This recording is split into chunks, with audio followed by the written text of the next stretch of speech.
Well, I want to welcome you all to the September 13th, 2022 speaker program for the World Affairs Council of Central Illinois. This is the first program for our current business year, which runs from July 2022 to June 2023. And more significantly, it is the first dinner and in-person speaker program we have had since March of 2020.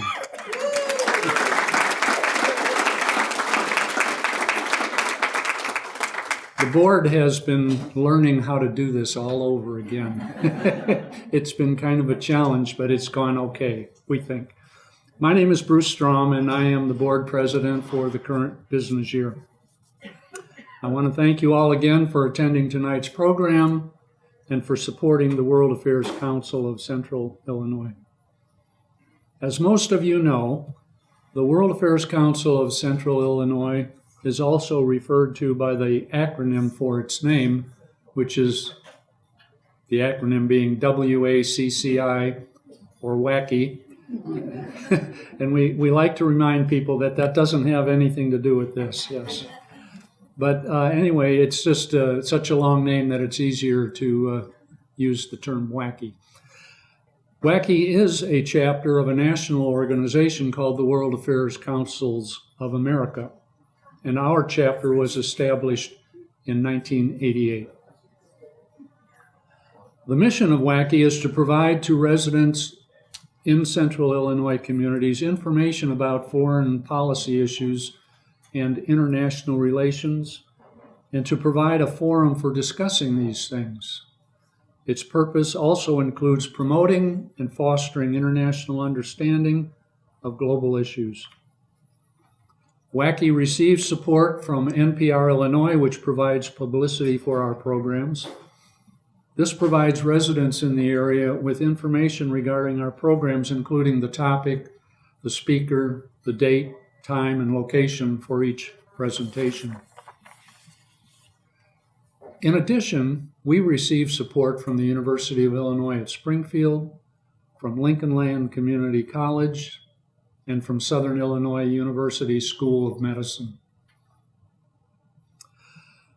Tonight, we'd also like to say thank you to Brian Crowdson of the Crowdson Media Production, who is videotaping the speaker program for us this evening. And thank you also to Zach Lewis, General Manager of Illini Country Club, in assisting us with our preparations for the dinner and for the program. Each of you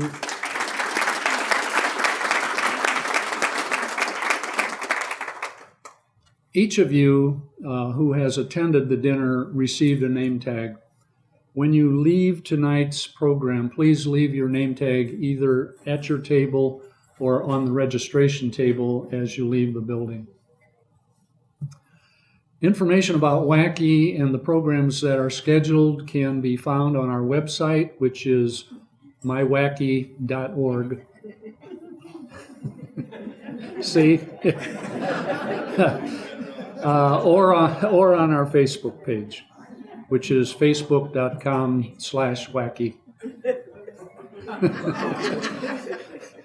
Maybe we need to change the name.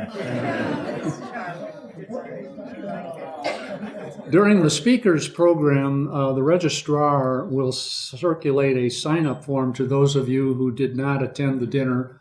And the purpose of this is if you would like to be included in our mailings, you can provide your contact information to us on that form. During the speaker's presentation, we will not encourage or accept questions to the speaker until he is finished. And then afterward, you can ask your questions and we'll take time for answering those. Now, a couple of introductory things that I'd like to take care of, and then we'll get on our way. We have with us a table over here with 7 students who are part of the WACCI Young Diplomats program, which was started about a year ago. 4 of the students are from Springfield High School, and 3 of the students are from Rochester High School. I'd like to have them stand up just for a minute.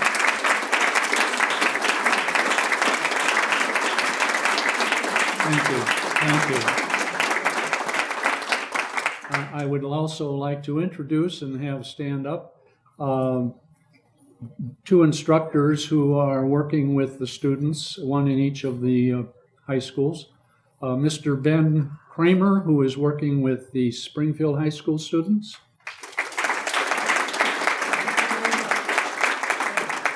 And Miss Melinda Blue, who is working with the Rochester students. And I had a moment to talk with Miss Blue, and it turns out that she and my daughter graduated from high school together, and she knows my daughter. Kind of an interesting coincidence. I'd also have one more introduction that I'd like to make, and that is we have with us tonight a UIS student, Ignat Streletsky, who is from the Ukraine. So I'd like to have him stand up. Yes.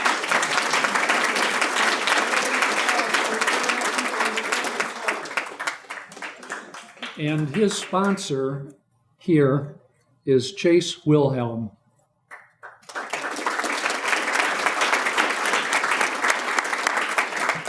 Okay, now I would like to introduce now for you our Vice President of Programs. And that is Kathy Johnson. And with that responsibility, she is the chairperson of our program committee. But she will introduce our speaker. Thank you.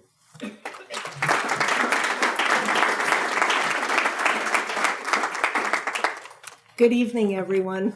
It's wonderful to see everyone here tonight. Thank you for coming out for our inaugural event this year and for supporting the World Affairs Council of Central Illinois. It's a wonderful mission. It's my pleasure and my honor tonight to introduce Dr. Robert Goeckel.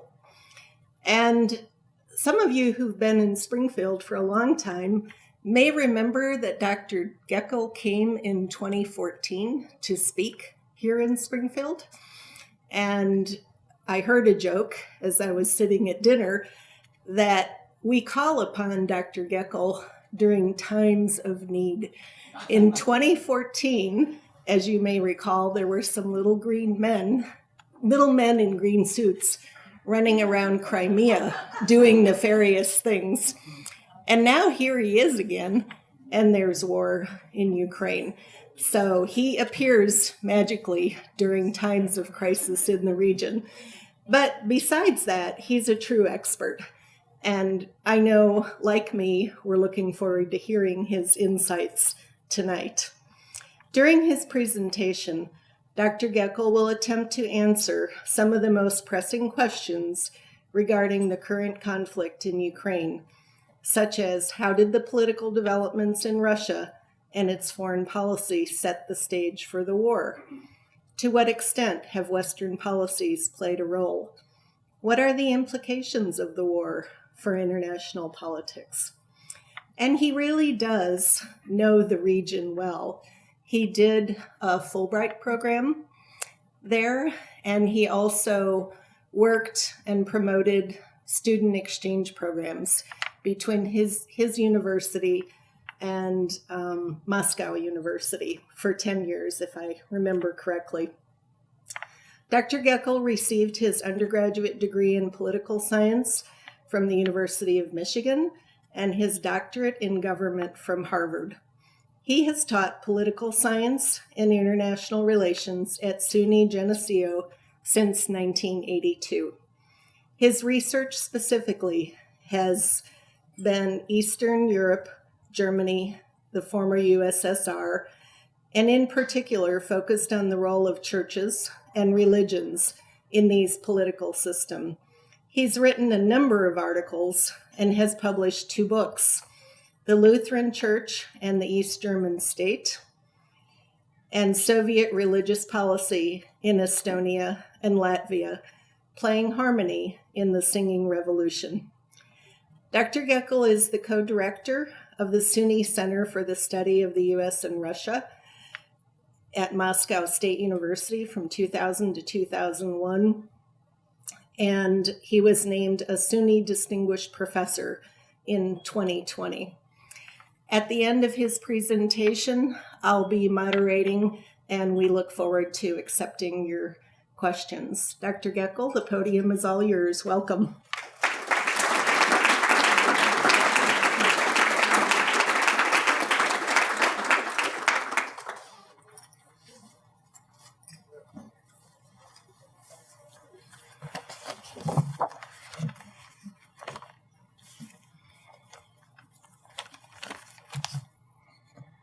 So thank you, Kathy, for that kind introduction, and thank you all for coming tonight to this event. And it's great to be back live, isn't it? I mean, I've been saying that a lot in my classes as well. We had a year and a half of remote instruction, and it's nice to see the students face to face and interact with them. And I just hope that in all areas of life, we can kind of get back to normal.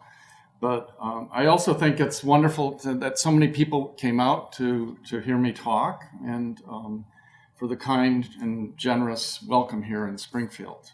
I have been here before, as Kathy referred. In 2014, I came. I was going to talk about my research, and then things got heated in Ukraine, and the topic became more about Ukraine. I would probably say that was a very fateful year in terms of my study abroad program, because I took students to Moscow for 10 years from 2004 to 2012. And I was intending to take students in 2014, but as we know, the annexation of Crimea and the war in the Donbass resulted in the program being canceled. And so I feel in some sense that I and my college have been victims of this conflict between Russia and Ukraine. So in any case, it's good to be back. I guess what I'd like to do is kind of set the stage for this conflict between Russia and Ukraine, and maybe provide some information and context so that we can help understand it better. I gave a talk last week, and the MC there at the talk said, we only have two questions. When is the war going to end? And when is Putin no longer going to be leader of Russia? And I said, Tom, I don't have answers to those questions. And so I'm going to say the same thing to you all tonight. I mean, if I had that kind of crystal ball, I guess I'd probably be in Washington, D.C. right now. But what I'd like to do, I guess, is throw out some ideas and then touch on some points and invite your questions, and we can kind of discuss it some, as well as, I can give you my opinions on various dimensions of the problem. I guess, a lot of people are making different historical analogies in recent times. Is this a moment of Munich where, we appeased the Russians, or we could appease the Russians, and it just whets their appetite for more? Is the historical analogy perhaps the Versailles peace settlement, that, we were too harsh on Russia historically, and that produced a kind of resentment similar to that in Germany? Are we in a new Cold War? I suppose that's the framing that we hear most often, because it sort of feels like it's the U.S. versus Russia again. So there are different ways, I suppose, that people have framed this period that we're in. I guess if we look at the Russian context, in my view, we shouldn't really be surprised, because there's been some changes over a period of time that have kind of set the stage for this. So, for example, the Russian foreign policy doctrine has changed in the last 20 years. Already in the 1990s, Russian elites and foreign policy professionals were talking about a privileged sphere of influence, which is a very kind of traditional way of looking at the world. It kind of implies that places like Ukraine are part of the Russian sphere of influence. This was in the 1990s, even before Putin came to power. In the mid-2000s, Dmitry Medvedev put forth the notion of a new European security architecture. And it was pretty clear that what he had in mind was replacing NATO with something different, maybe more like the OSCE that Kathy has had responsibilities for. Of course, we've probably heard more than we want the quote of Vladimir Putin back in 2007 that the collapse of the Soviet Union was the greatest catastrophe, a geopolitical catastrophe in the 20th century.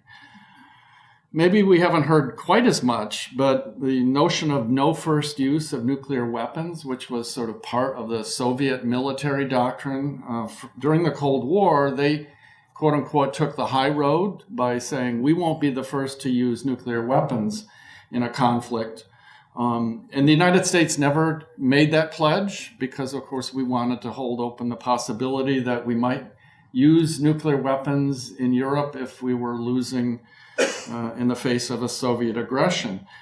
That no first use doctrine has lapsed or been changed in Russia, so that now they no longer affirm that they won't be the first to use nuclear weapons. And part of that occurred in the context of a weak a weak Russian military, but of course today, in the context of the war in Ukraine, it takes on a greater kind of import, I suppose. Could there be a use of nuclear weapons on the battlefield in Ukraine? I suppose the other thing that I'd like to highlight, maybe because of my interest in the role of the church and religion, is the change in the national security doctrine in Russia. In 2015, they introduced this notion of spiritual security into their national security doctrine. And it's basically the kind of anti-Western orientation, the notion that protecting Orthodox religion and church in Russia is not just a question of a particular segment of society, but it's elevated to the level of part of the conception of national security. And of course, this is occurring in the context of divisions in the Russian Orthodox Church regarding the Ukraine issue. In 1991, some of the Ukrainian churches split and formed their own separate Orthodox Church, not subordinate to the Moscow Patriarchate any longer.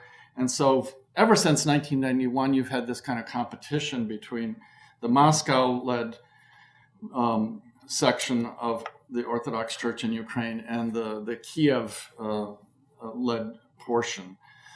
And this entire issue kind of became even more exacerbated, I suppose, in 2017, 2018, when the Ukrainian portion of the church sought successfully autocephaly, in other words, total independence from not only from Moscow, but subordinate to the so-called ecumenical patriarchate, which is in Istanbul.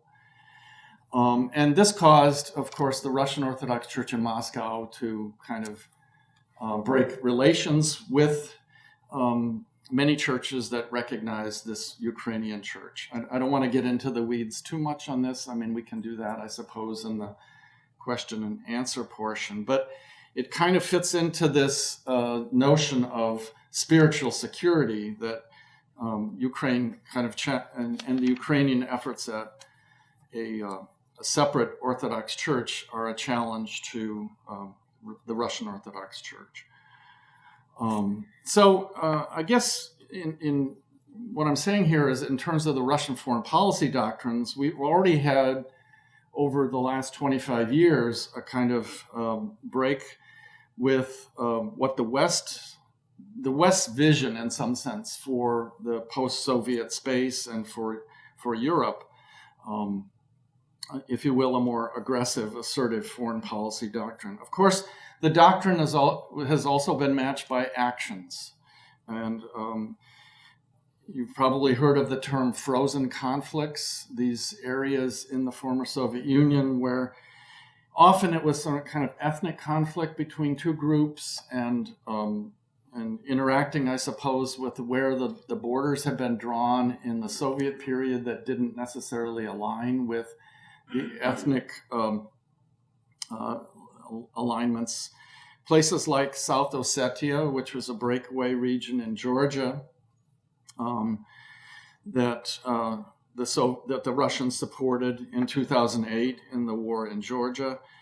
Back in the news again in the last day or so is the frozen conflict in Nagorno-Karabakh, also in the Caucasus, where you have Azerbaijani and Armenians with competing claims to territory, and of course kind of civilizational divide and cultural divide. So in some sense, the Russians have kind of, I don't want to say they created these frozen conflicts. They were there before, but the Russians have not shown a great deal of interest in resolving the conflicts, but rather instead kind of leaving them frozen so that they could appear to be the peacemakers and certainly exert influence in the region. I guess the other foreign policy action is their opposition to the so-called color revolutions. And Ukraine, of course, had its Orange Revolution in 2004 when a contested election between a candidate that was sort of pro-Moscow and a candidate who was anti-Moscow. An election that was filled with fraud and produced a kind of people power revolution, ultimately revising the outcome of that election. But it wasn't just the Orange Revolution. There were the Rose Revolution in Georgia and in some other locations as well in the former Soviet Union.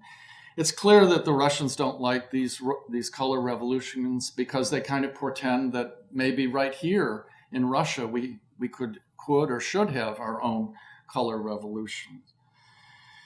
I guess a third aspect in terms of their actions is the bullying of Ukraine. And I think here of the acid attack on the candidate for president, Yushchenko, back in the 2004 campaign, the gas cutoffs that are used kind of to blackmail the Ukrainians, and the demands over the naval port in Sevastopol for a very long lease, which the Ukrainians were forced to grant.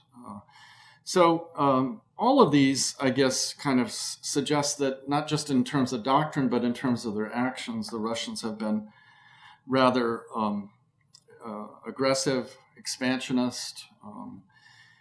And of course, we have the case of Crimea in 2014 that kind of tops this off in terms of a territorial grab. So I think, we shouldn't have, in some sense, been surprised because there's been a track record here of some time that the Russians wanted to revise the territorial and political outcome of the end of the Cold War. But I guess what I'd like to argue is that this is really a Russia crisis, not a Ukraine crisis. And, we can talk about that as well. I mean, there is, I think, a sense in which Ukraine has had its difficulties making this transition to a kind of democratic, stable state since 1991. And so the pathologies that you see in many of these post-Soviet systems are certainly evident in Ukraine. But fundamentally, this is more an issue of what's going on in Russia than it is in Ukraine. I would argue that Ukraine has stabilized itself quite a bit in the last 20 years. So in my Russia-Eurasia class, of course, we spent a lot of time trying to figure out Putin and his regime, and so I'll spare you all of that, although there's a whole host of labels that have been put forth to describe it. Illiberal democracy, petrostate, patronalism, mafia state, personalist dictatorship, collective trauma and memory. Two scholars have called a co-constructed regime. In other words, Putin and the people. Some people have labeled it fascist. I mean, that's sort of a little bit more explosive, I guess, a term, because we often think of fascism in terms of Nazi Germany, but more people are starting to apply that to Putin's government. But in any case, whatever label you use to describe it, it's certainly not a managed democracy, which was what Putin initially labeled his version in the early 2000s. We're a managed democracy. So what do we mean here? I guess in the normal checks and balances that we kind of assume in a Western constitutional framework are simply missing in Russia. The legislature was pretty active in the 1990s, causing lots of headaches for President Yeltsin at the time, and even threatening to impeach him, which kind of suggests legislative assertiveness. But ever since 2000, the Duma has been basically an empty shell, I think. I don't want to use the term rubber stamp. That's the term we used to use in the old Soviet days. But it's still pretty close to the reality. The Constitutional Court, which Gorbachev created in the late days of his governance, has basically been emasculated. It still exists, but they do not go near any issue that touches separation of powers between the executive and legislative. We in America are used to federalism, aren't we? And a lot of times state and local governments can be seen as kind of checking the overweening power of Washington.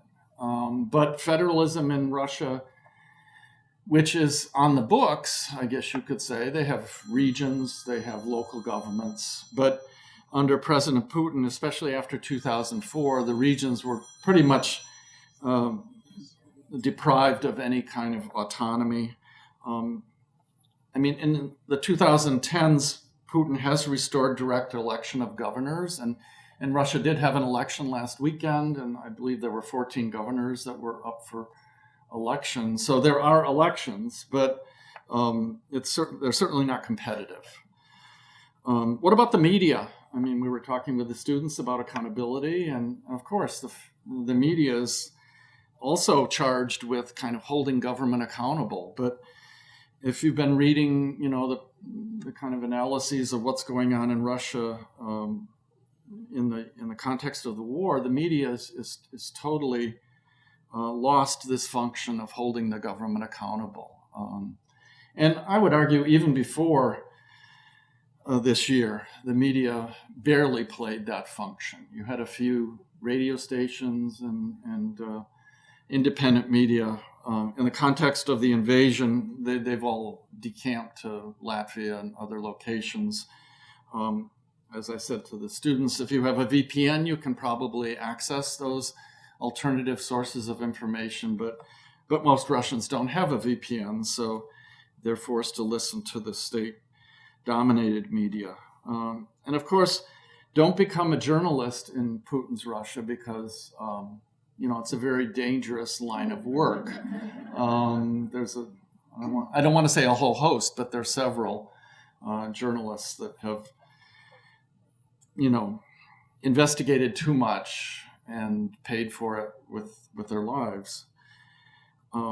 Political parties are something that political scientists like to study, and they're not in our Constitution, I guess, but it's hard to imagine American politics kind of without political parties checking unbridled power. But the political parties in Russia they're pretty much, I don't want to say meaningless, but there is an official opposition that runs in the elections. They do receive some votes and some representation. But more often than not, they'll support Putin's policy initiatives. And so if you're truly going to oppose the government on some level, the Putin government and system is pretty much marginalized you, made it difficult to even run in the elections or campaign in those elections, so that it's really hard to see any kind of political opposition on the party framework. The students asked me about the oligarchs. I'm playing off you guys a little bit here because it was a good question. You know, the question was kind of like, are the oligarchs likely to challenge Putin? And in American politics, I don't know. Jeff Bezos, could he overthrow policy? Or, you know, it's just even hard to even frame the question in that way. But in Russia, of course, the oligarchs, these business people that benefited inordinately from the privatization process, do wield power. But my answer to them, and I guess, you know, we could discuss this some more, you know, they've basically been cowed by Putin in the early 2000s. He kind of got a bunch of them together and said, look, you either play my ball game or you're out of the game completely. And one guy named Mikhail Khodorkovsky said, I want to play the ball game differently. And what happened to him in 2005, he's arrested and kind of trumped up charges involving his oil company. Ended up with Khodorkovsky not only in jail, but losing his oil company, Yukos, that was then became part of the Russian oil company. Eventually, Khodorkovsky is going to be released from prison. If you may recall, this was kind of a moment when I was in Springfield before. In 2014, there was also something else going on in Russia, and that was the Sochi Olympics. And in anticipation of that, you know, Putin, I would say in sort of old-fashioned Soviet style, released some human rights dissidents, you know, right before there's a summit meeting with Nixon or American president. So Khodorkovsky is released, but it doesn't change the fundamental message, which is, if you challenge me, you're going to end up like Khodorkovsky. So, you know, some of the oligarchs are certainly not happy with this invasion of Ukraine and what it's doing to their own business prospects, but I don't see a real potential for them to kind of counter Putin.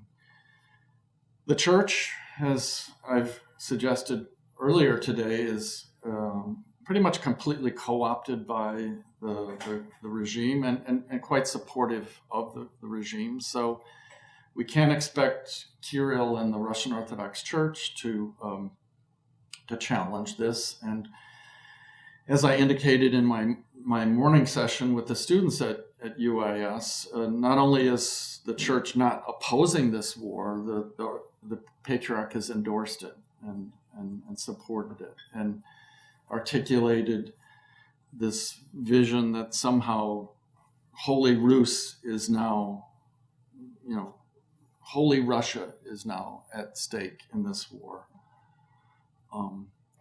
So whether it's traditional political institutions or whether it's institutions in society or groups in society, it seems as if there's nothing to really check Putin. And that's sort of a negative explanation for the war. I mean, in a normal democratic country, there would have been some pushback from either society or from one of the branches of government, and we don't find that in Russia today. So I guess the final point I wanted to make here, it has to do with this spiritual security in some sense, is this notion of Russian exceptionalism, which I think Putin has been arguing this for several years now. You know, there is this argument about exceptionalism in U.S. foreign policy, that we're an exceptional country, we're the city on the hill, and we don't follow the kind of rules of power that other countries do. We follow ideals. And so it's sort of this debate between realism and idealism in terms of guiding American foreign policy. And Putin has been saying, it's kind of interesting, you know, why should you guys be the only country that's exceptional? the hubris that Americans, that, you're somehow created different in God's image and the rest of the world isn't. I think he's got a point. But of course, he's taken his point to argue that Russia's exceptional. And the Russian exceptionalism has to do with advancing this vision of a Russian world that involves protecting its spiritual security, but also spreading it, even to countries that don't share it. So it's a kind of civilizational approach to policy. What about American policy? I would say that, this is sort of a thumbnail here, but U.S. policy has been rather ambivalent towards Ukraine. I'll remind you of the Chicken Kiev speech. That's probably what we should have had tonight, I guess, for dinner.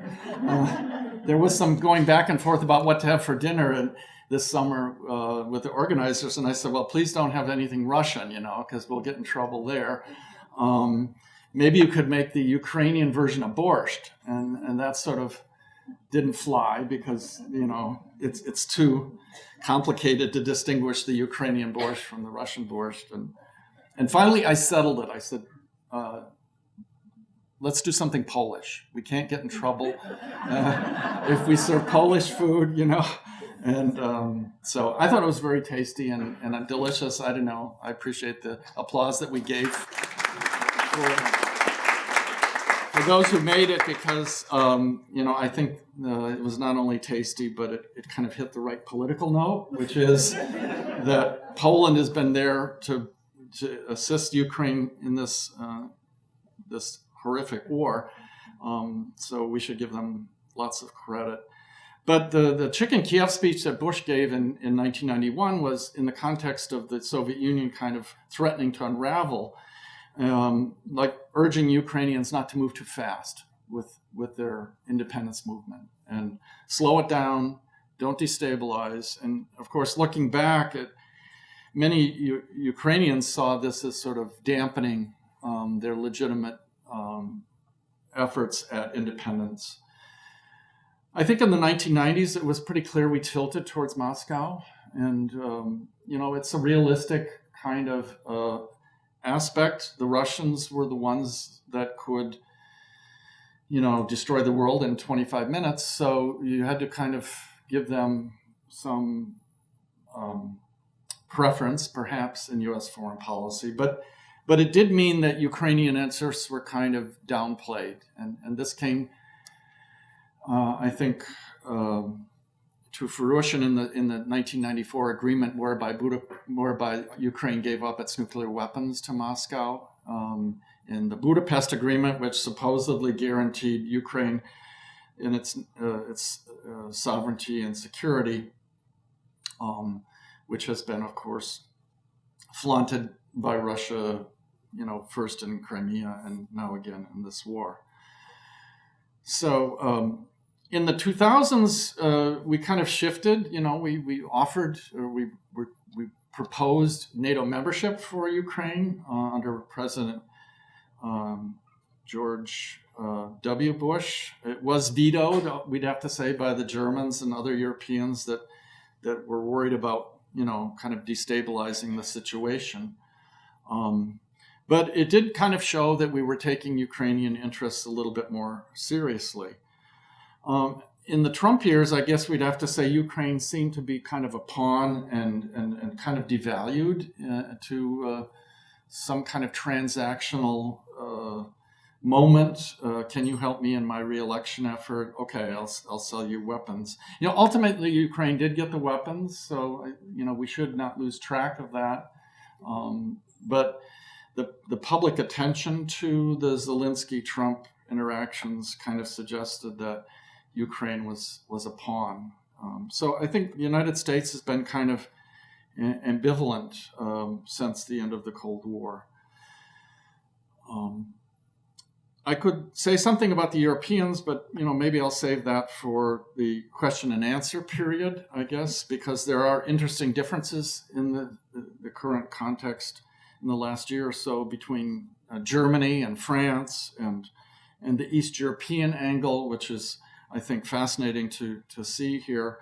So the Ukraine war is kind of a test of European coherence and priorities as well. Were there Western mistakes in this? And I don't think they were major, but the one, I guess, and I do remember saying, so I'll repeat myself. If you were here in 2014, I said this as well.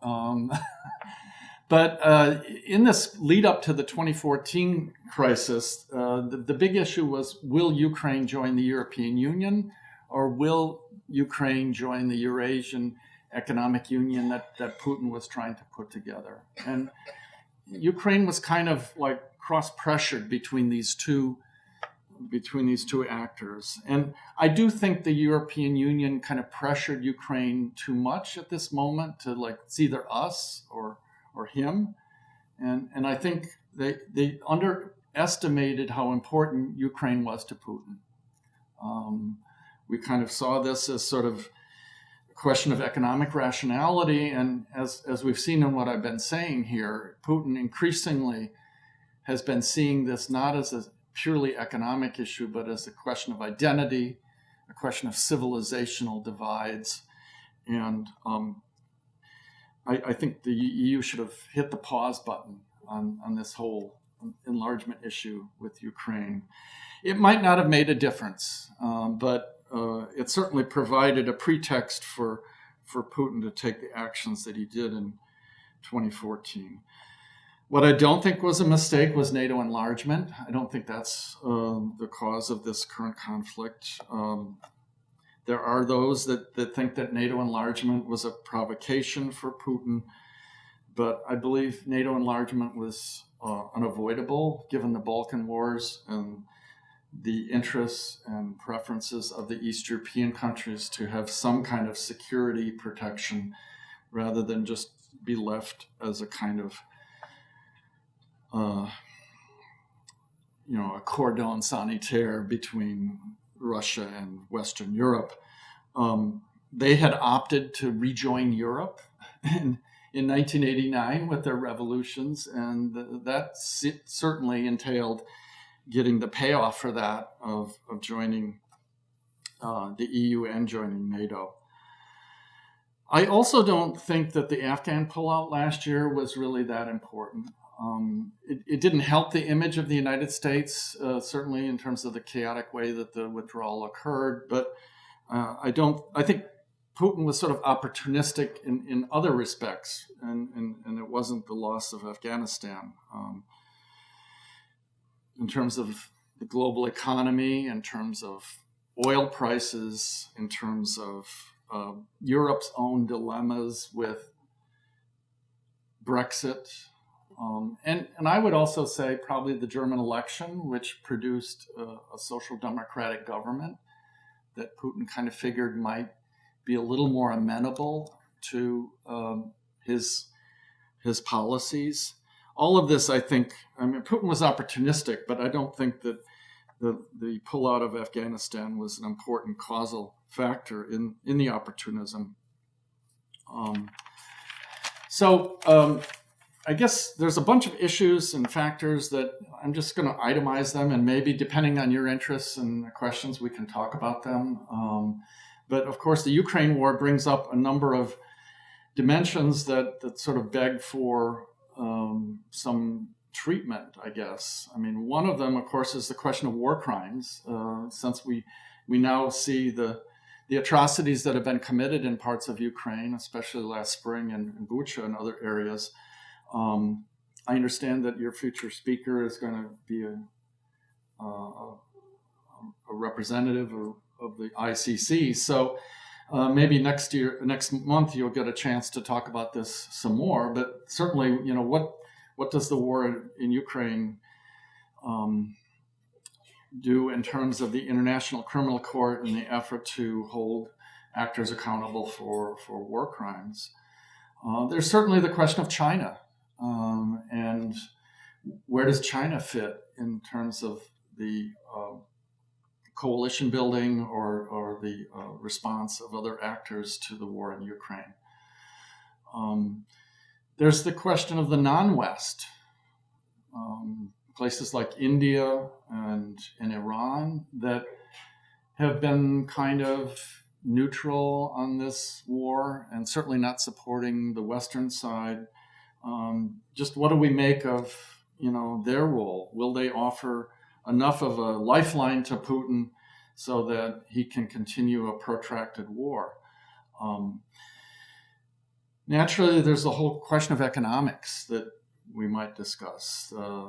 The question of sanctions. How effective are the sanctions? How effective will they be in changing policy or preferences in Russia? Or the question of the ruble and the currency of Russia. And of course, related to this is the whole question of energy and the efforts by the world community to take climate change more seriously and make this kind of green transition. What happens to the green transition in the context of this energy supply problem that we have? I've thought a lot about the Chechnya model. Chechnya was this breakaway region in Russia that in some sense was instrumental in catapulting Putin to his presidency. Yeltsin brought him on board as prime minister and said, solve Chechnya. And, Putin solved it in the most kind of brutal way by basically carpet bombing much of the areas in Chechnya and brutally crushing this revolt. Then he found a kind of partner in this guy, Kadyrov. I don't know, have you seen him anywhere? He's the leader, he's the kind of the leader of Chechnya, which is a constituent part of Russian Federation. So Chechnya should be subordinate to laws from Moscow, but he's kind of got his own little fiefdom, this Kadyrov. And his Chechen fighters are quite brutal, and some of them have been involved in the war in Ukraine. But the Chechnya model kind of implies, just level the place and then try to rebuild it. And is that, what the future of Ukraine or parts of Ukraine will be? Obviously, there's also the question of nuclear risks, which on one dimension have to do with, can nuclear weapons be used on the battlefield? And if they are, what should the West's response be to that? Will there be an automatic escalation, a nuclear exchange? We've never had this kind of situation.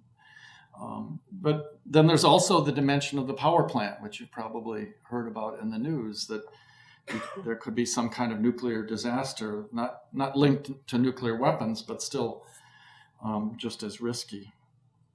The global food shortage, which I think most of us didn't realize how dependent we were on the food chain and the food supply from Ukraine. So those are just a few of the points. I guess I've also, the cultural isolation of Russia. I mean, as someone who has fostered exchanges between, Russian students and my campus, it hurts me to think that, these exchanges aren't possible any longer. I like to believe the younger generation is the future. But a lot of people are talking about, kind of consequentially breaking the sort of people-to-people ties with Russia, and as part of the naming and shaming approach to dealing with this war. So that's kind of a controversial question. Right now, the Europeans, for example, are wondering whether they should stop issuing visas to Russian tourists.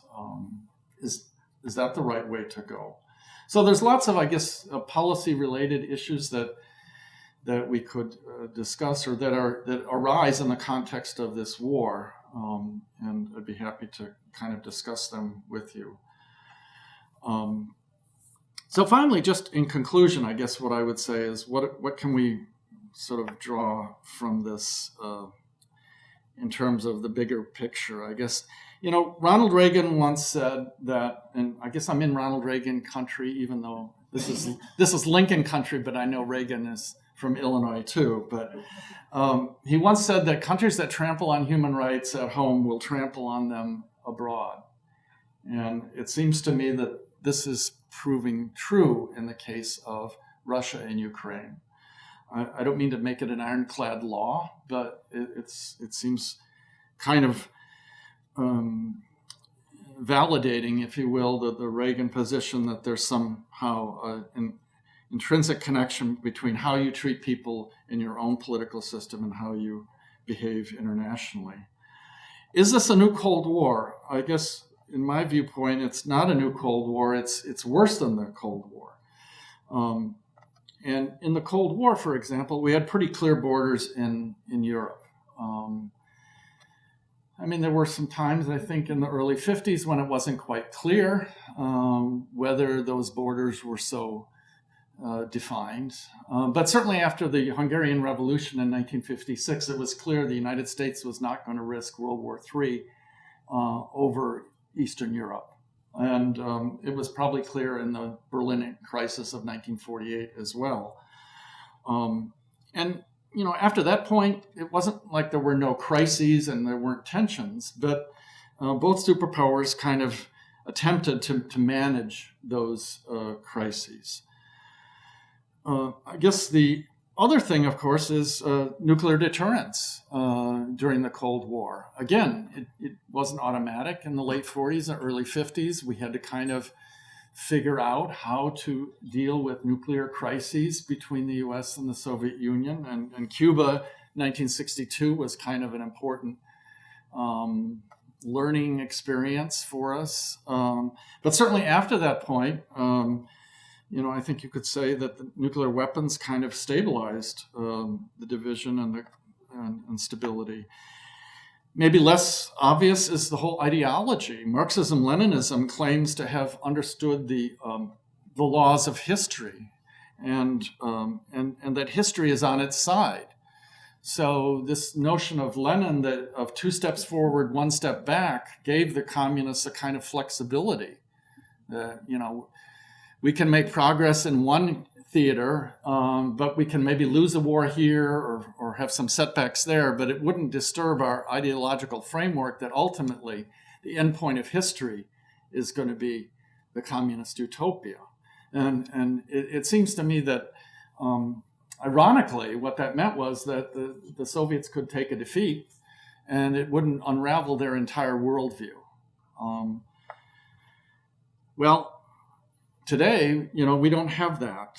Nuclear deterrence is sort of up for grabs a little bit. The borders of Europe, where is the clear defining line?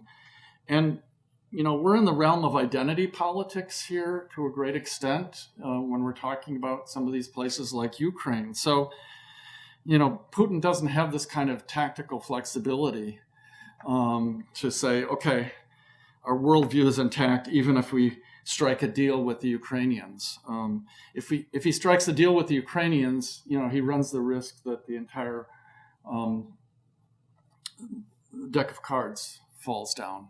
It seems to me, and so we're in the realm of identity politics. Ukraine has kind of become part of the clash of civilizations, and it's harder to compromise identity politics. The Russian identity itself is kind of ambiguous. Putin wants us all to believe that there's a kind of coherent Russian civilization, but, Putin's anti-communist, but he glorifies World War II, which automatically means you have to glorify Stalin. So there's a certain kind of tension here, it seems to me. You can't take Stalin and dump Lenin, which is what Putin is sort of trying to do right now.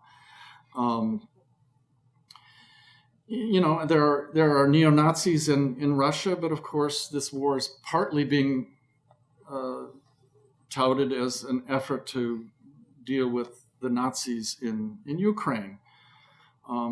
Russia's an Orthodox civilization, but as I said to the students earlier, it's heavily secular too. So, there's a lot of tensions, I think, built into the notion of Russian identity. And in some sense, the inability of Russia to kind of promote and sustain this coherent Russian idea or identity is a problem for Russia. In some sense, the foreign conquest, I think, was an effort to mask the divisions within Russia itself. And finally, I guess it's sobering to think, for those of us that thought maybe the end of the Cold War meant that there would be a kind of liberal peace that would break out, whether you called it the end of history, as Frank Fukuyama, a fellow student from Harvard, described it. We fundamentally believed that there would be greater stability and some kind of liberal peace would ensue. And now we know that war is possible in Europe, in the middle of Europe, in the 21st century. And the security dilemma of states is just as real as it was in the days of Thucydides. So I will close there. Thank you for your attention.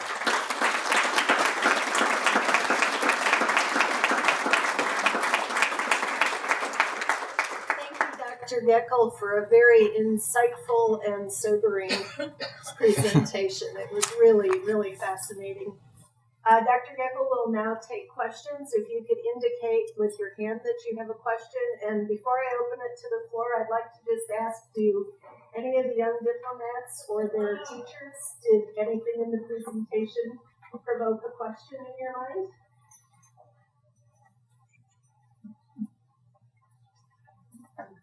No?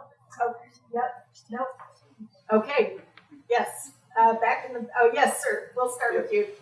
Can I ask you about nuclear weapons? So in 1994, in Budapest, there are 4 countries: United States, Great Britain, Ukraine, and Russia.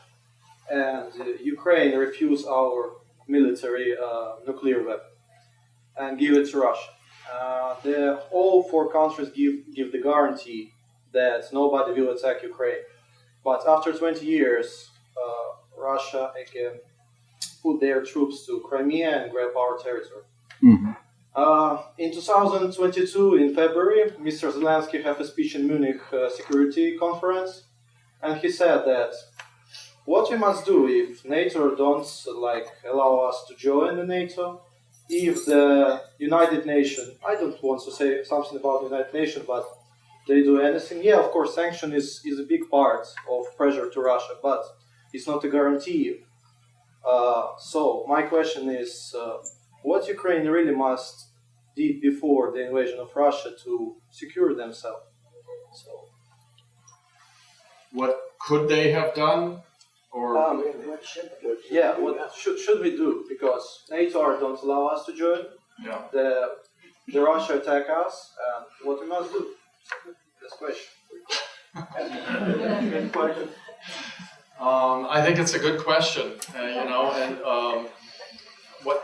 what should Ukraine have done differently to secure itself? Looking back, I think that, in 1994, it would have been good if they had kept the nuclear weapons. Although there is the argument that the Ukraine could have kept the weapons, but not really effectively utilized them, and so they might not have served as much of a deterrent to Russian action to begin with. But clearly it shows that you can have a document that's not worth much more than the ink that it's written with. I don't think there's any other conclusion to draw from that, and that's why I said I think we were downplaying Ukrainian interests in the 1990s and overvaluing the interests. But of course, what was our partner in the 1990s? And our partner in Moscow was Boris Yeltsin. And so we have to sort of recall that moment too. This guy who stood on the tank and dared,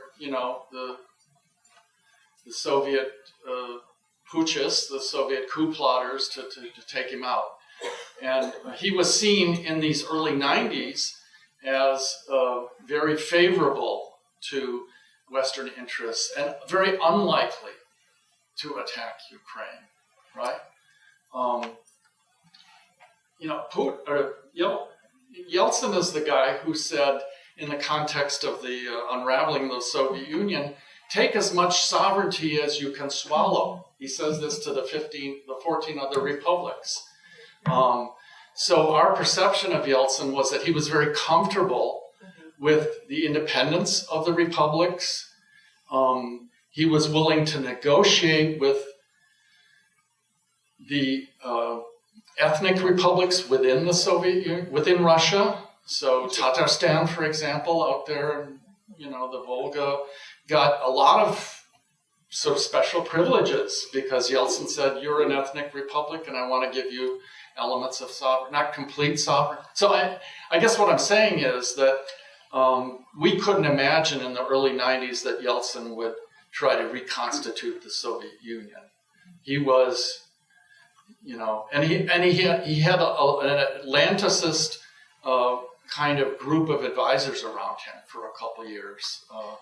This guy, Andrei Kozyrev, who was the foreign minister for a couple of years. So, I think that we have to kind of understand that part of the context. The Americans thought the Russians were turning their corner under Yeltsin.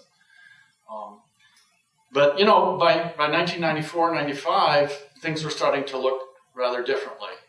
Kozyrev was gone, and already people were demanding Crimea back, saying Crimea is Russian, and the demands for the naval base, those already in the mid-90s, the mayor of Moscow was saying this is Russian, no more deals with Ukraine. So, I think there was kind of storm clouds on the horizon. But for much of the 90s, we sort of put our chips on Yeltsin and those who wouldn't attack Ukraine. What could Zelensky have done differently? I don't know. There's a whole, you're probably more aware of this than me. There's some recriminations against Zelensky that he didn't prepare the people enough for the war in February, that he was downplaying the possibility that there would be war. And, Biden was the bad guy, right? The Biden intelligence community are issuing these prognoses that the Russians are going to invade. And I can't tell you how many phone calls I got from friends in Germany saying, why are you Americans beating the war drums here? Ultimately, Biden and the intelligence people had it right, that Putin was planning to invade. So I don't fault Zelensky too much because I think he was trying to mobilize his people and avoid a panic. But so. Okay. Sir, you had a question? A follow-up on that. What's your opinion of Zelensky as a leader and his ability to deal with this crisis? Well, it's an interesting character here because he started life as a comedian.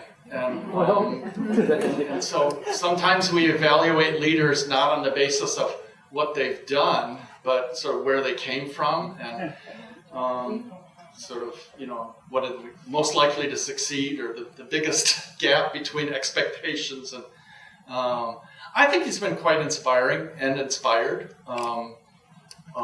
Certainly the courage that he brought to the issue when everyone, even here, were saying you should leave the country and secure yourself, and he said, I'm staying. So I think he's been able to mobilize quite well. Does he have the ability to continue that? I don't know. I'd be interested in what our Ukrainian friend thinks about his president. Did you have an opinion on Zelensky as a leader? You said minutes ago that Zelensky prepare us so much, but if we don't be so prepared, we will give up in the third or the second day, but we still fight. And in this week we return our Kharkiv region back, so we are ready to fight. So, Mr. Zelensky, he's really a guy who stayed in Ukraine. Yeah, a lot of a bad decision was before war, because not enough experience, But after the war, this guy said, "No, I don't need a taxi. I need a weapon. We will fight." So we will trust him. He's our leader, and it's my opinion. Yes, sir. I just want to make one.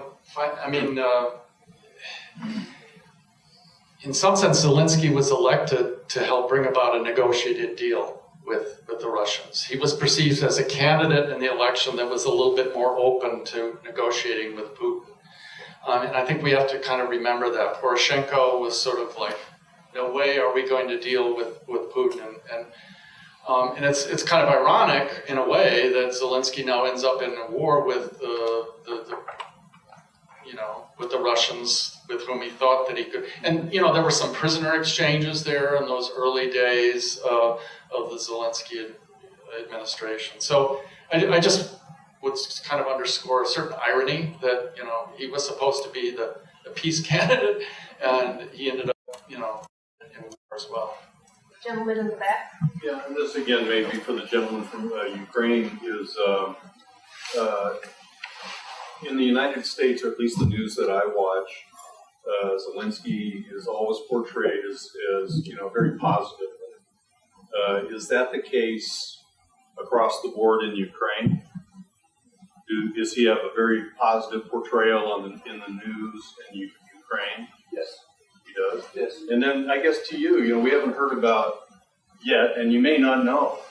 I worked with a multinational company, and I know that we have Russian people working in that company that live in Europe and whatnot.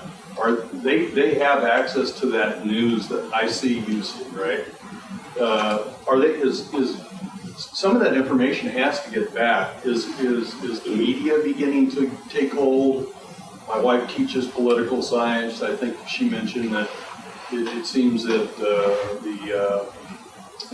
the media is beginning to be a little more fearless, I guess. Well, I'm not sure I would go so far as to say fearless, but well, not fearless, but less. And I don't want to misinformation. yeah, no, I think things are starting to change, and again, I'm only hearing part of and reading part of what is going on as well. But I do think quite a few Russians are aware of the cost of the war in terms of casualties. Especially in Moscow and St. Petersburg, those people that are connected to the internet, and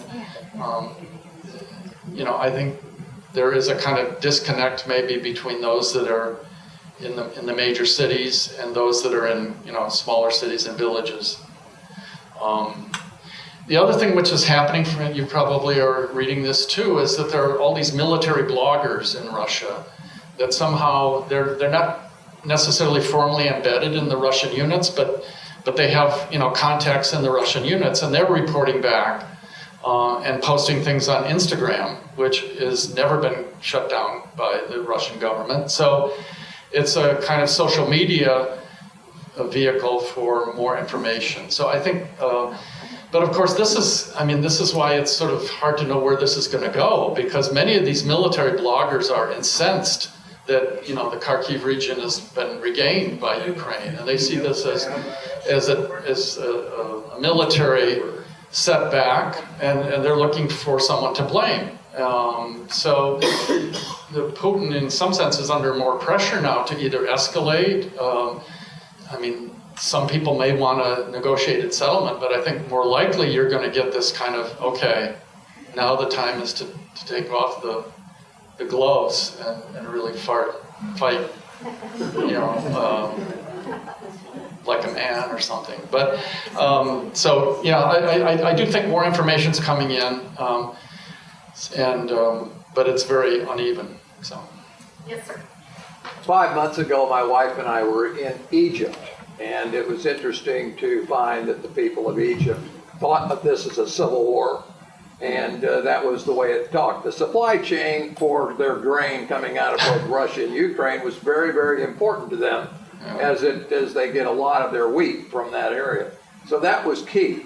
The other thing that was important by chance, my wife and I sat down with a Russian expatriate who was an investment banker in London. Her mother was an economist with the Kremlin. On the first night, we spent a lot of time having a few adult beverages, and she talked a lot more than probably she should have. Yeah. Day 2 and day 3, she wouldn't have anything to do with us. Before the week was over, 2 oligarchs were killed, one in Spain and one in London. For those of you who've not traveled the world, let me tell you, the freedom of the world is here in the United States of America. Other places aren't so free, and really freedom doesn't really exist in places that you think they do? Okay. Yes. First, I want to say to the young man from Ukraine, Slava Ukraini. I hope I said that right. Героям слава! I have a question. It goes to the fundamentals of what Russia is doing in Ukraine. You probably read last summer that Yale historian Timothy Snyder in the New York Times called Russia a fascist country. And he largely based that on the fact that, well, one of the characteristics that's the same with Nazi Germany is the propagandistic degradation and dehumanization by Russia of the Ukrainian people, calling them dogs, all the same stuff that the Jews were called by the Nazis. Only part of that now, ironically, comes along with the Nazi smear. So Russia's been smearing Ukraine as Nazi, and ironically, that's a lot like the Nazis smearing the Jews as animals and whatever. So how did Russia go from, these are our brothers, to they're dogs and we should destroy the whole country, which is what they're saying now. It's very common in their propaganda across the country.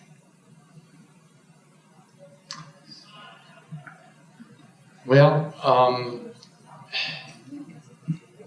I don't know if I would make such a sweeping generalization. I think there are a lot of Russians that are also appalled, maybe not appalled, but disappointed by this war. And I think there are many Russians that wouldn't describe Ukrainians as dogs. So, I think I'm a little reluctant to describe it as fascist, I guess, because to me, fascism also involves kind of eliminationist goal of Hitler. And, it's a controversial issue. Does Putin really want to exterminate the entire Ukrainian people? I guess I don't know that he wants to go there. I mean, he could have done a lot more in the last 6 months than he's doing now. My question is really linking that to the war crimes, because it seems like a lot of that attitude's behind the war crimes, not so much, the official military action as we see it, but the executions and the way they justify it. Yeah, I mean, I think what the troops have done there is appalling. But the only response to it is to not fight fire with fire, but to fight with, weapons and stop it and throw them out. I don't think the ICC, I'm not going to be here next month, but I don't think the ICC is going to be capable of dealing with any of this. Just look at the way they've tried to deal with Yugoslavia. And international law just is not, able to deal with these because, of course, we're looking for some kind of intention by the leader, and we're looking for some kind of chain of command. And even in Milosevic, we couldn't find it. So with all the evidence that we had, so I'm not very optimistic about that. I think it also raises the question of who's doing the fighting, and the Russians seem rather undisciplined, from what I can tell, and that raises questions about, whether it's the best and the brightest that are doing the fighting, and I don't think it is. I think they're being hauled in from Siberia and other, remote provincial locations. In some cases, they're being enticed by financial incentives. The children of the educated elite in Moscow and St. Petersburg are not fighting this war. They've all got exemptions. So I don't mean to excuse what's going on, but I think it also might relate to the lack of discipline. And so, yeah, I guess I don't know if that answers your question or not, but, I think Timothy Snyder is one of our most outstanding scholars, and he's kind of carved out a position here in terms of, and in some elements I think it's true in terms of control of the media, in terms of the distortion of truth. It's very reminiscent of Nazi Germany. I want to make sure we save a few minutes so I can tell you about upcoming programs. So last few questions in the back there. Yes, sir. I would like to ask the speaker that if perchance Ukraine capitulates into Putin's current demands of total surrender, do you think that Putin has his eyes on future Balkan or future Eastern European countries? Yeah, that's a $64,000 question. I mean, if you take the Munich analogy, right, you give in to a dictator, then it's just going to whet their appetite for more. Then you'd probably say he won't stop with Ukraine. Putin has said he has no problem with Finland and Sweden joining NATO.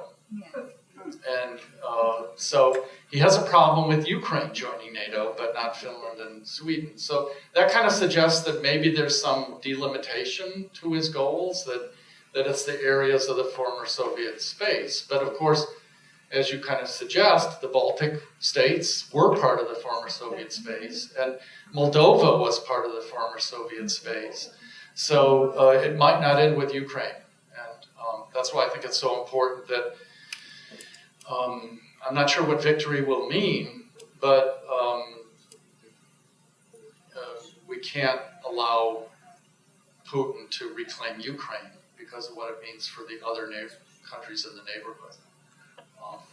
And quite frankly, I think it will be a test of NATO. I mean, if the outcome is seen as too favorable to Putin, then our NATO allies in Eastern Europe are going to start to draw conclusions. Poland, for example, might say, well, you know, NATO talked a good line, but ultimately they didn't succeed. So maybe we can't rely on NATO. And you know, for a country like Poland, their instincts already are to rely on the United States and not rely on the French or the Germans anymore. So, if you will, a bad outcome in Ukraine is only going to reinforce those doubts by some of the new members of NATO that the Europeans are going to defend them. Or their doubts that the EU should take on a greater defensive. I mean, this is really, Macron really wants the EU to kind of get armed and not to have to rely on the US. But what would you do if you were, you know, Slovakia or Bulgaria in the case of a bad outcome in Ukraine? Would you rely on the EU to defend you? Probably not. So I think in that sense, it is part of a bigger issue here of whether we can consolidate NATO or whether NATO might start to fracture. I think our time has come to an end.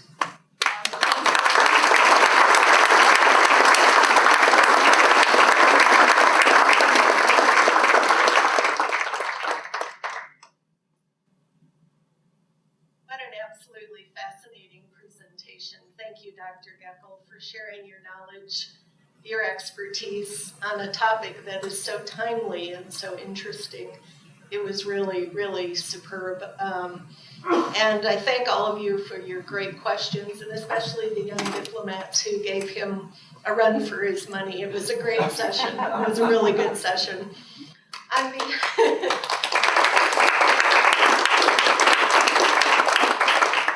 behalf of the WACI Board of Directors, I want to thank those of you in the audience for your support of WACI. WACI is a volunteer organization and relies on membership donations to pay expenses for our speaker program. If anyone here is not a WACI member and would like to join, or if you're a former WACI member and would like to renew your membership, you can attain a copy of our membership form on our website, or you can stop at the table on your way out and tell someone you'd like to sign up. We have 3 wonderful speaker programs scheduled for the remainder of the fall session. On October 26th, we'll have a program, International Criminal Justice Today, by Ambassador Marc Perrine de Brichambeau. Marc is going to come to us from The Hague. He is a judge at the International Criminal Court, which prosecutes the kind of war crimes that we've been talking about. I'm really thrilled that he's coming. He'll be talking about war crimes, crimes against humanity, genocide. What does the criminal court do? How has it developed? What are its potential contributions and impact? What's the U.S. position on the court? Ambassador de Brichambeau served in the Conseil d'État, which is France's Supreme Court, and has had extensive diplomatic experience both in his country and at international organizations. And we're really honored that he's coming to Springfield.